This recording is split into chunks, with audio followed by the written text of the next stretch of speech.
Here on Market, I'm going to be doing my top 10 albums of 2011.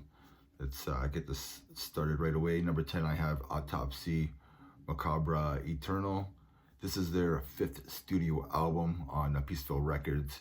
This is their first album since 1995. They showcased some doom elements with sludge and death metal. With songs like Dirty Gore Horror and Always About to Die. Really showcases the band's doom elements with their death metal.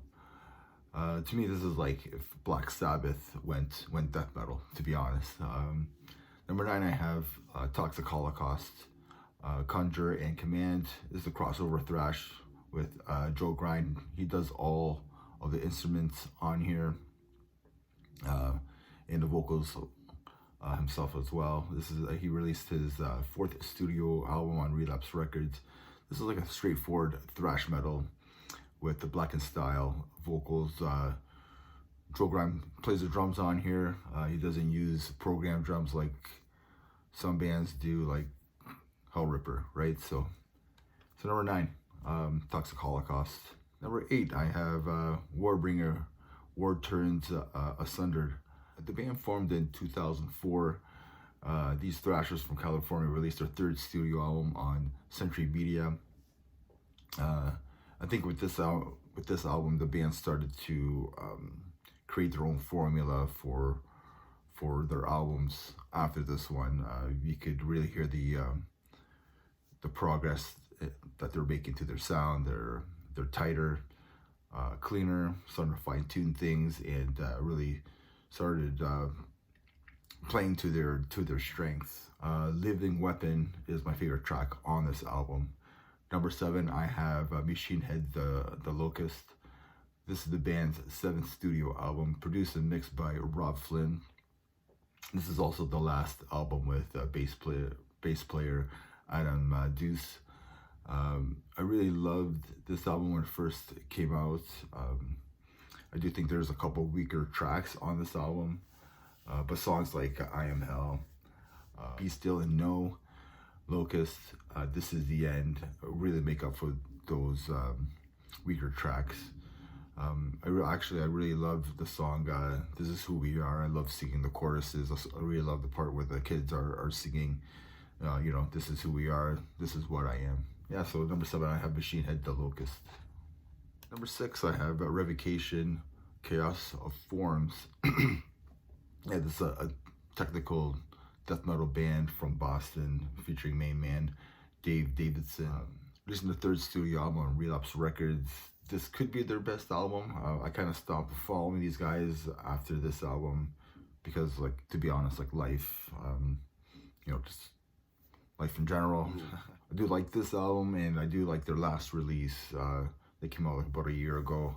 Probably my favorite track on this album is Creator Robber.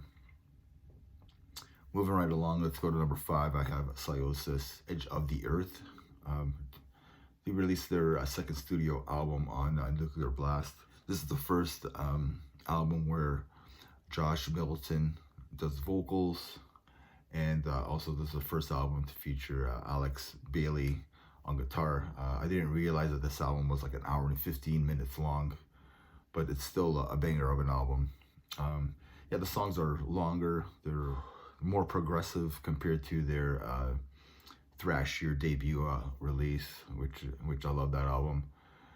Yeah, some killer songs on here, like the opening track, Possession, Imperial, A Serpent's Tongue, and Beyond Resurrected. Okay, number 4, I have Chimera, The Age of Hell.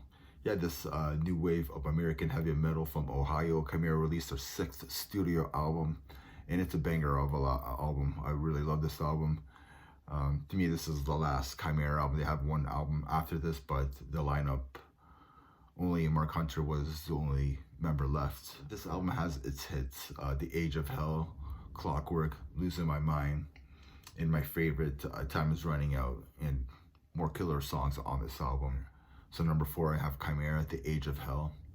Number 3, I have Vector, Outer Isolation. This is the band's 2nd studio album, and it just rips. It's like sci-fi thrash done well. I don't know what's really going on with this band at the moment. I know that they reformed in 2020 and started playing some shows again.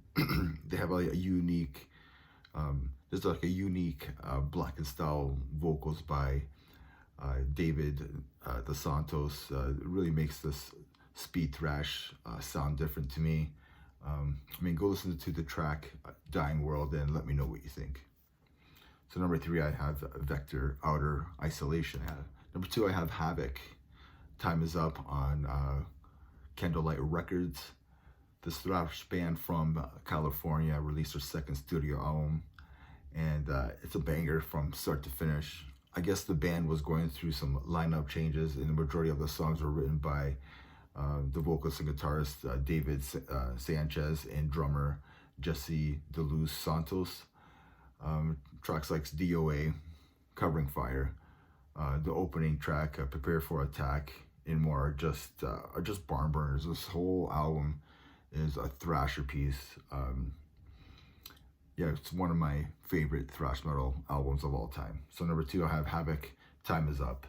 And the number 1 album I have is Anthrax, Worship Music.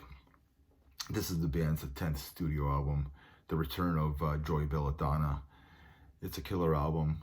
They return with their thrash roots on this album with a mix of heavy metal. The songs like Hell on Earth, The Devil You Know, Fight Till You Can't, and my favorite track, Crawl.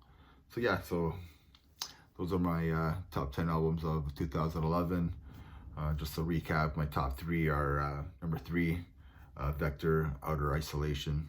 Make sure you listen to that. Number 2, Havoc, Time Is Up. For sure give that one a listen. And number 1, if you haven't listened to it, go ahead and listen to this album, Anthrax, Worship Music.